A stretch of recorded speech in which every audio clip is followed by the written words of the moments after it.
that just means go. Let's go. Let's do I it. think it means go. Stats show. It's the Stats Show, starring TK.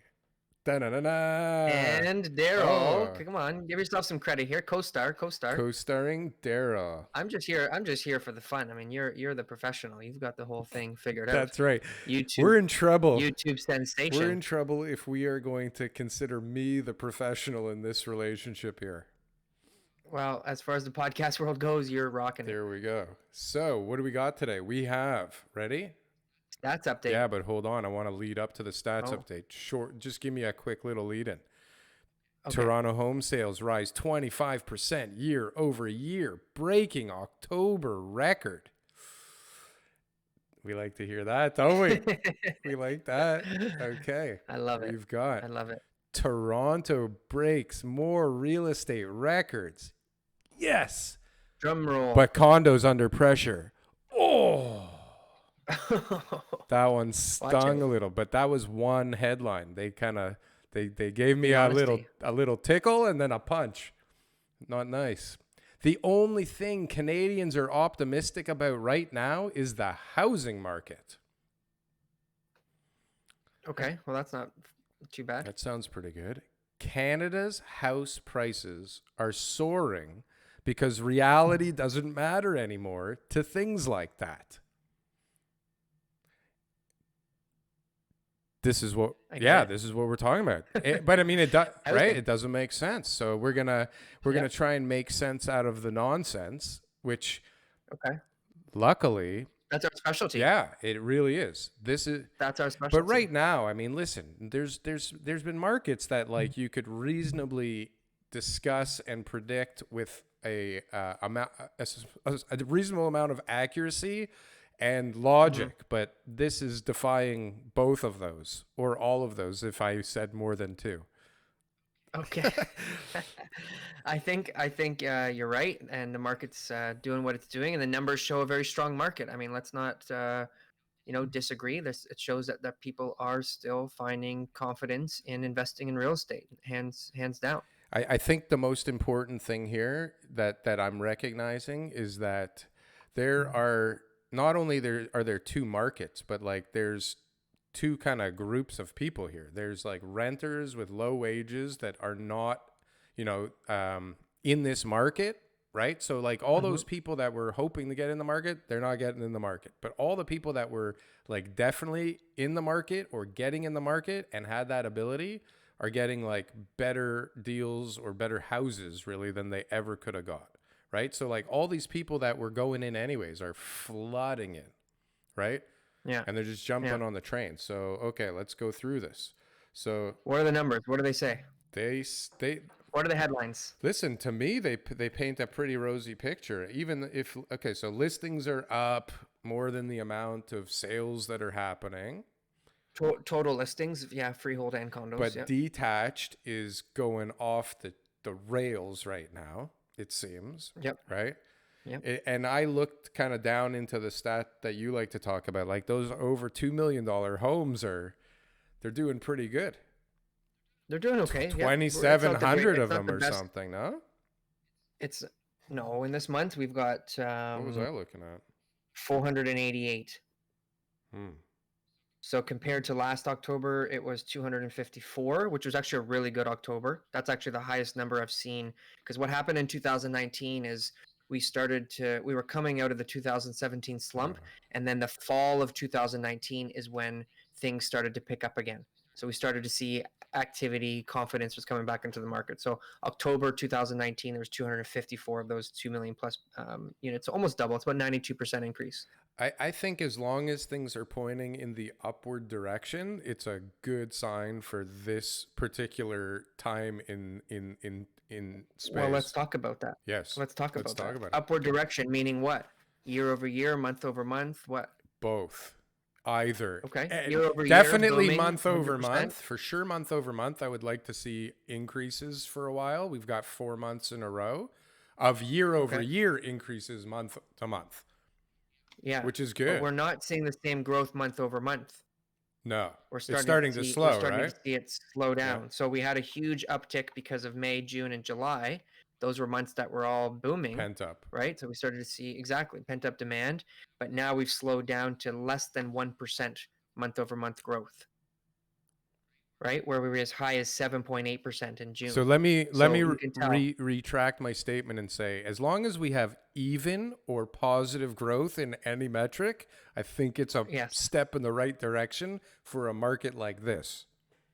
Good, good. Yeah, we're seeing growth, and there's lots of opportunities. There's not a lot of inventory in the freehold at all. Inventory is down. Overall inventory, including condos, obviously is going to be up, but that's not the best metric to be using right now. So just depending on what market you're looking at, you want to know exactly where it is. Is it a balanced market? Is it a seller's market? Is it a buyer's market?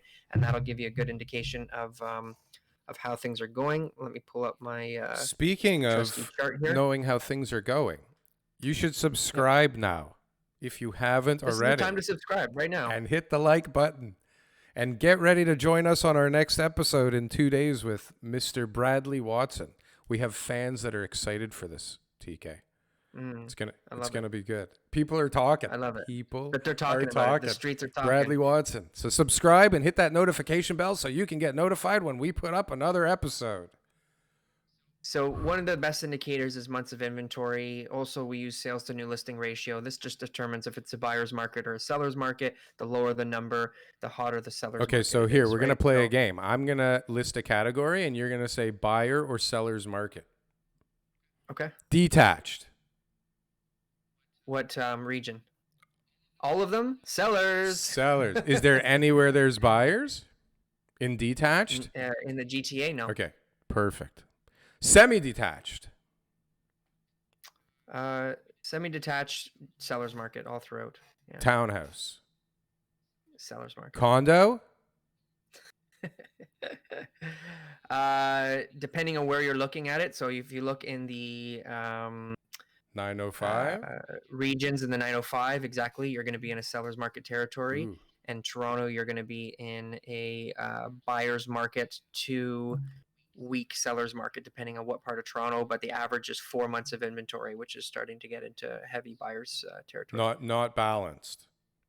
Not No, balanced. we No. we missed balanced altogether.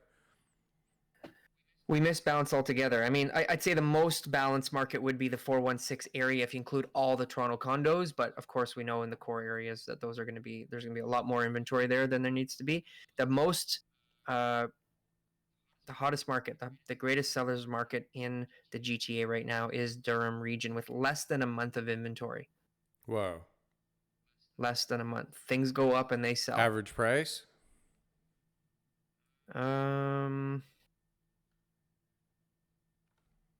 Home price index for the single family is 731, which is up 1.5%. So that's a good number. That's a good metric to look at, right? Because home price index is going to look at seasonally adjusted figures of what was selling before and how it compares to other similarly sized properties, which is what me and you talk about a lot. If you're comparing it to a bunch of larger homes, more bedrooms, you're going to get weird numbers. That So in the that's gonna get expensive soon, or that's gonna go up for sure. so that is up year over year in Durham, 17.8%. Yeah. That's a huge number. Durham's had the hot because it's such a tight market. It's had the greatest price increases. So here's a story. I went to see somebody who had a luxury property the other day, and they were asking me if they bought last year, and they were asking me some details about what it is that they need to do. And this is just common. I'm seeing this a lot. People are hearing in the news that prices are going up so much, and so they're assuming that the value of their property has gone up. And yeah, in certain areas, yeah, maybe if you were in a low rise or maybe a town or something like that in the Durham region, you've probably seen double digit price growth in the last year. But it doesn't mean that all the markets have performed that way, especially the higher end stuff. I'm not seeing higher end prices go up necessarily to a level that is quantifiable because there's such a variance in those markets as to value, right? Like it's just there's hundreds of thousands of dollars of spread from one value to the next, depending on the street and what the buyer thinks and all that kind of stuff. But the main thing is we're having a lot more sales in those areas. So therefore, is it a good time to sell your luxury property? Sure, because there's more buyers right now. Eh, right? Does it mean that you're going to get that much more money than you could last year? No, that's not the well, truth. how much money could you get compared to last year as a percentage? Where are we? I mean, it depends on the area. It depends on what But you, if it's an older home or if it's a brand new home. Because if it's an aging home, then you're starting to look at not as much appreciation because things are getting older. If it's a brand new home, then probably it wouldn't the uh, hard assets there wouldn't have depreciated as much, right? But it'd be hard pressed to find anything other than single digit increases in the luxury markets. so in other than like condos in the 416, which is down Mm-hmm. 8.5% year over year, Mm-hmm. like we're up as a market, and that's not a huge segment. But then I like to throw in on top of all this because I see a lot of serious growth, like in every category except for condos in the 416. Well, no, condos overall month over month are down 2% too. That's down That 2%. 416. It Yeah, if I when I looked at September numbers and October doesn't it numbers, say up 2.2% here? that's the year over year. Oh, that's condos. Okay, yeah. Yeah. So now when I look at month over month, September to October, there's about a $12,000 difference in the average condo that was sold throughout the whole GTA on TRREB, and that was down 2%.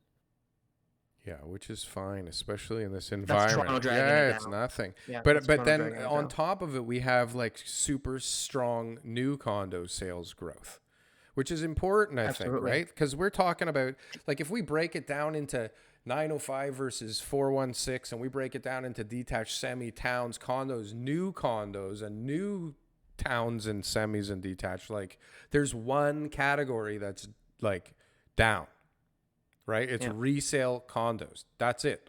Yeah. Everything else is And you have to remember the Toronto Real Estate Board is only reporting resales on the MLS system. That's where these statistics are coming from. Private sales, exclusive listings, pre-construction straight from the developer, all that stuff isn't included, right? So if we end up getting in that 80 to 90,000 sale categories like throughout the year by year end, how many more sales have actually been happening that are not through the MLS? right. That's something that everyone has to consider when we're looking at prices and sales numbers and all that kind of stuff too. So the most active segment in the pre-construction market, and I think you know this very well, is Townhouses. hot and people. Okay, but I New mean, townhouses is hot as pre-construction hell. condos are, yeah, for sure, because there's not so many Condos too. that they can Everything pre-construction is hot as hell. Yeah. exactly. Yeah, But that's what I'm pre-construction saying like is like we've got one out of like if we break this up into 8 segments, okay? okay. New detached semi towns and condos for new and for resale, you have 1 out of 8 that is down. Okay, total sales, Toronto Real Estate Board, MLS system, condos and freehold, 2000 September 2020, 11,083, October 10,563. That's down almost 5%. So total number of sales is slowing down as well too. Mm-hmm. All right, and we expect that to continue to drop as we get into the winter months. Why? So seasonal stuff, right? So Pent up demand from the pandemic, seasonal stuff starts to so change people's mindsets. but does that mean now, okay, so now all of the pent up demand has gone through the system? There's no more pent up demand right now? Depends what you determine pent up demand to Well, be. pent up Because demand if was the pent reason why we went like to the moon the second quarter, I right? get it. But what I classify as pent up demand is people who are already in the process of searching before COVID. Mm-hmm. That was the pent up demand. It was all these people whose plans were to buy at the end of March, April, May, and those plans got sidetracked. That's the pent up demand. So that's Now we have a new source of demand is the people who've now made a decision to move during COVID because of their living arrangements at home. right. So is that called pent up demand? No, that's just a new source of demand that I feel. So I believe the pent up demand has been satisfied, but I believe there's a new source of demand that's coming in because of the living arrangements that everyone's got. Larger units are more in demand. Detached homes are more in demand. Yards outside of the city, all that kind of stuff. Those are all now the new trends. Must be great to be in the pool business now. The pool business now, I would say, is pretty good. I talked to a landscaping company, so I mean they're taking big deposits and they're For booking 3 years from now. nine months plus down the road. So it's like, I don't know if I want to jump on that ship or not. I don't know how bad I really need that interlocking. No. But but Right? but people will definitely need pools next summer, especially if this is still kind of lingering. Pool's a different story. You got to plan that out. You want to deal with the right company. It's not a last minute job. It takes lots of planning, permits, and So, everything. So so I was thinking before we started the show, that we are probably going to be happy that we have this extra inventory kicking around when the borders open. Because if you want to talk okay. about pent up demand, when those borders start opening and the kids come back for schools and travelers come back again and immigration starts happening again, if we don't have that cushion at the beginning to absorb some of that, prices would Mm-hmm. run up like absolute insanity. If we were So what still you're in a saying is, crisis mode and then all of a sudden the floodgates open again, because we are in crisis mode. I'm telling you, I can't get a meeting with the city for just a yeah, pre-consultation. Still, I get an yeah. email, which takes the same amount of time, by the way, to set up a date as it does to send this email. Please bear with us. Sorry, we're seriously understaffed. And I'm like, we have unemployment going through the roof, right? We have the Mm-hmm. government paying people money to stay home and not work. We have planners that are probably staying home getting paid not to work. And we need planners at City Hall. Well, I'm wondering if there's anybody even working at City Hall right now, Well, because the people yeah, that I know who work at City Hall are working from they're home. probably working remote. But Yeah. regardless, I mean, the fact remains is that, like, we had a shortage before. We have this Mm-hmm. weird thing happen that's like so unnatural to the market that gives it a shock. Once things get normalized again, it's going to be in bigger crisis mode with even more demand because, Mm-hmm. um, hey, who won the election, by the way? Like, they're a disaster, that country to the south. They are just Yeah. a mess, and people are definitely going to choose Canada more. We've got that new immigration policy that wants to open up floodgates to a level that we have never ever seen in our lifetimes, right? Yep. And we already have 124 cranes in the sky. So what you're saying is all this extra inventory right now in the condo market is a blessing in It's a disguise. We're gonna cushion. need it. It's a We're cushion. like, hey, we need to be able to have some sort of pandemic to be able to create an oversupply Well, of units for all these new Canadians coming to the Well, city. listen, when I was also thinking before, like when you can buy a building that has pre-built units in it for X amount per door, um, I don't know why guys would redevelop for years and then build a new product that's going to cost them like, I don't know, 500,000-600,000 a door to hang on to, Mm-hmm. right? The rent's not that much more. Like, to build purpose-built rental, I don't know that the numbers even do make sense still, and especially in a softening rental market. So like at some point and the numbers don't make sense to buy condos where the prices keep going up for new stuff to rent them out either. Like, there's gonna be a Mm-hmm. crazy rental shortage again. Crazy. Like, So the pre-construction condo that one of my clients bought in 2017, the builder was giving them the runaround, right? And this is a private builder, not somebody who's reputable or anything like that. And it was a life lease situation, old age, like 55 and plus, an older development. Everyone's saying, where's my money? How come they haven't broke ground? It's been 3+ years, and I just got some good advice on the internet, Reddit, to look into any applications that they had made. And apparently, they just made an application not too long ago under the Toronto Open Door for affordable purpose-built rental project with the same amount of units that they had applied for the condominium. So it looks like the developer's going in another direction hmm, and they're not telling anybody or hmm. saying anything. And obviously because of the open door with affordable units. They'll save some money, so maybe it's going to be more feasible for them to be able to make this work.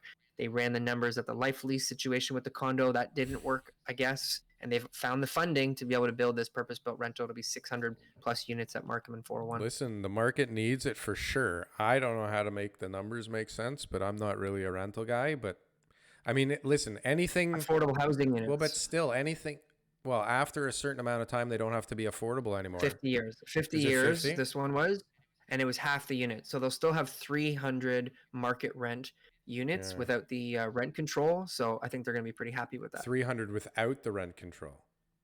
Yeah. Yeah, Oh, because it's built after November oh, 2018. So beautiful. 300 with no rent control and 300 at affordable, which is 20%. I think we talked about this, 20% or whatever lower than 25. market rent, which 25%. Yeah. So still a good, Yeah. pretty penny, Yeah. right? And Yeah, at that, whenever it's actually built to the number, not like today's market exactly. rent. Exactly. Yeah, but I mean, I don't know if investors are going to be as interested in buying these downtown condos anymore. But anyways, we'll see. I disagree. Yeah, I don't I think know. it's out there. I think people are looking for space, and right now, it's the panic sell-offs, and that's what people are taking advantage of. And right now is the time to get in. There's lots of opportunities out there. The detached housing market, we're not making any more land. There's no more freehold properties. The green belt's going to take forever for anybody to ever get that through any type of legislation to build on. We are going to be in a serious shortfall of supply for the There next was 10 a years. huge application that just got pushed through. I wanted to save it for our Mhm. next show in I Let's think it save was it for the next show. Pickering, but like Okay. things are starting to get pushed through without too much red tape, it looks like. Okay, we'll talk about that on the weekend. So what Well, I think this is a general stats show, so I think I want to cut it a little bit shorter than usual. But overall, market's strong. There's definitely lots of good, key indicators of us having a really successful November, but it is slowing down, no doubt about it. So it is slowing down in a good way. It's slowing down in the way that it's supposed In the to. way So that it's regardless supposed of to. what we think it is good or bad, the temperatures are going to start cooling. Less people will be putting their houses on the market, and people will say to themselves, you know what, this wasn't the year for me to move, and they'll stay put. Sounds like realtor spin to me. We'll Okay, see you on our next episode. appreciate it. I love how like it's like when things are booming, it's pent up demand from COVID, and when things are softening, it's normal. It's Yep, normal. Don't worry. it is I normal. think It is yeah, normal. it's normal. I'll talk to you later. It is. Okay. Okay, sounds good. Thanks, Okay. Dale. Bye.